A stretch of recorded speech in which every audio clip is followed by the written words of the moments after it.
వానలు, భారీ వరదలు ఏమాత్రం తగ్గుముఖం పట్టకుండా అతలాకుతలం చేస్తున్నాయి. మైసాక్, బావి తుఫాన్లకు ఎల్నినో తోడు కావడంతో ఆనకట్టలు తెగిపోయి 62 నదులు ప్రమాద స్థాయిని దాటి ప్రవహిస్తున్నాయి. వరదలతో చైనాలోని 6 ప్రావిన్స్ల ప్రజలు అల్లాడిపోతున్నారు. ఇప్పటికే వందలాది మంది చనిపోగా అంతకు మించి గల్లంతయ్యారు. లక్షలాది మందిని సురక్షిత ప్రాంతాలకు తరలించి సహాయక చర్యలను ముమ్మరం చేశారు.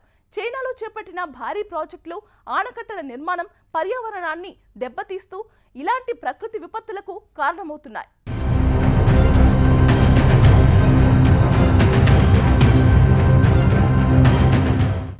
ప్రకృతి విలయతాండవం చేస్తే ఎలా ఉంటుందో చూడాలనుకుంటే ప్రస్తుతం చైనా ఎదుర్కొంటున్న పరిస్థితి ఇందుకు అద్దం పడుతుంది.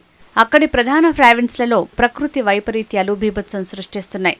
మైసాక్ తుఫాన్ ధాటికి ఇప్పటికే దక్షిణ చైనా అతలాకుతలమైంది. మరోవైపు తూర్పు చైనాను బావి తుఫాన్ మరింత ఘోరంగా దెబ్బతీస్తోంది. Guangxi, Hubei, Gansu, Guizhou, Hunan, Hainan ప్రావిన్స్లో భారీ వర్షాలు, వరదలకు అతలాకుతలమవుతున్నాయి. దీని ప్రభావం తైవాన్ మీద కూడా పడింది. తాజా ప్రకృతి బీభత్సం కారణంగా అధికారిక లెక్కల ప్రకారం ఇప్పటివరకు 75 మందికి పైగా ప్రాణాలు కోల్పోయారు. అయితే ఈ సంఖ్య ఇంకా ఎక్కువే ఉంటుందని అంచనా వేస్తున్నారు. వందలాది మంది గల్లంతు కాగా వేలాదిగా గాయపడ్డారు. అనేక నగరాలు, గ్రామాలు నీట మునిగాయి. క్వింగ్జుయ్ నది చరిత్రలోనే గరిష్ట వరదను నమోదు చేసింది.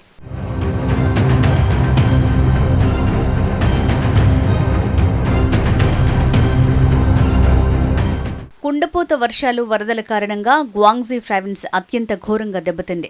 నాన్నింగ్, హెంగ్జౌ, ఫాంగ్ చెంగాంగ్ నగరాల్లో నదులు ఉప్పొంగి ఆనకట్టలు తెగటంతో వందలాది గ్రామాలు జలమయమయ్యాయి.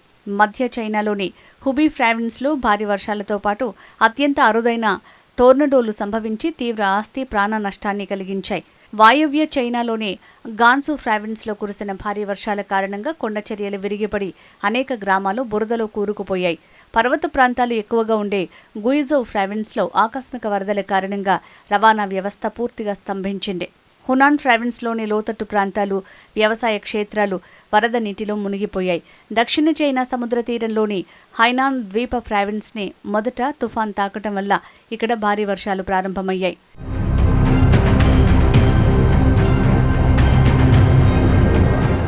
దేశవ్యాప్తంగా సుమారు 62 నదులు ప్రమాద స్థాయిని దాటి ప్రవహిస్తున్నాయని చైనా వాతావరణ శాఖ అధికారులు వెల్లడించారు. క్వింగ్షుయ్ నది చరిత్రలోనే గరిష్ట వరదను నమోదు చేసింది. చైనా వ్యాప్తంగా చూస్తే ఈ భారీ ప్రకృతి బీభత్సం కారణంగా లక్షలాది మంది ప్రభావితమయ్యారు. గ్వాంగ్జౌ రీజియన్లోనే 3,75,000 మందికి పైగా వరద ప్రభావానికి గురయ్యారు. సుమారు 1,30,000 మందికి పైగా ప్రజల్ని అత్యవసరంగా సురక్షిత ప్రాంతాలకు తరలించారు. దాదాపు 12,900 హెక్టార్ల పంట భూములు పూర్తిగా నాశనమయ్యాయి. వేలాదిగా ఇళ్లు కొట్టుకుపోయాయి. రోడ్లు, వంతెనలు, కమ్యూనికేషన్ వ్యవస్థ చాలా దెబ్బతింది. చైనా ప్రభుత్వం బాధితుల్ని ఆదుకునేందుకు పెద్ద ఎత్తున సహాయక, మౌలిక వసతుల పునరుద్ధరణ చర్యలు చేపట్టింది. చైనా అధ్యక్షుడు జిన్పింగ్ సహాయక చర్యల కోసం 160 మిలియన్ యువాన్లను విడుదల చేశారు.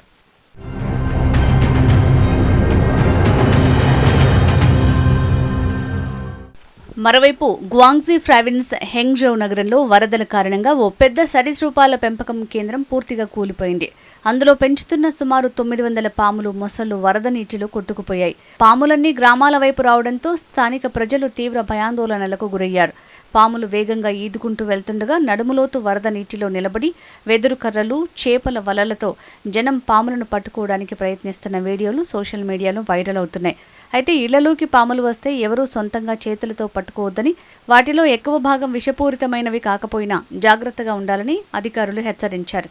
ఈ సరీసృపాల కేంద్రంలో సాంప్రదాయ ఔషధాలు, తోలు ఉత్పత్తులు, మాంసం కోసం 3 కోట్ల సర్పాలను పెంచుతున్నట్టు అధికారులు తెలిపారు.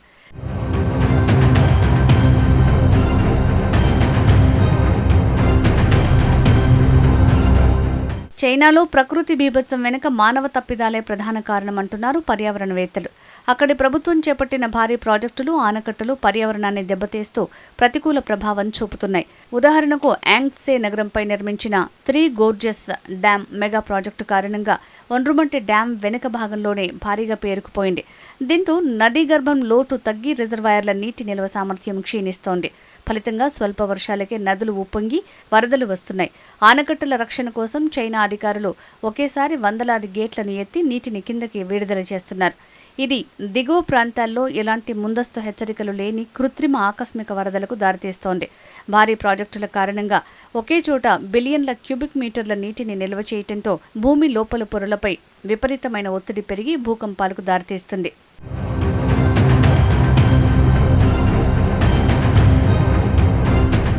మరోవైపు భారత్ సరిహద్దుకు సమీపంలోని టిబెట్లో బ్రహ్మపుత్ర నదిపై చైనా నిర్మిస్తున్న ప్రపంచంలోనే అతిపెద్ద జల విద్యుత్ ప్రాజెక్టుపై తాజాగా భద్రతా ఆందోళనలు వ్యక్తమవుతున్నాయి.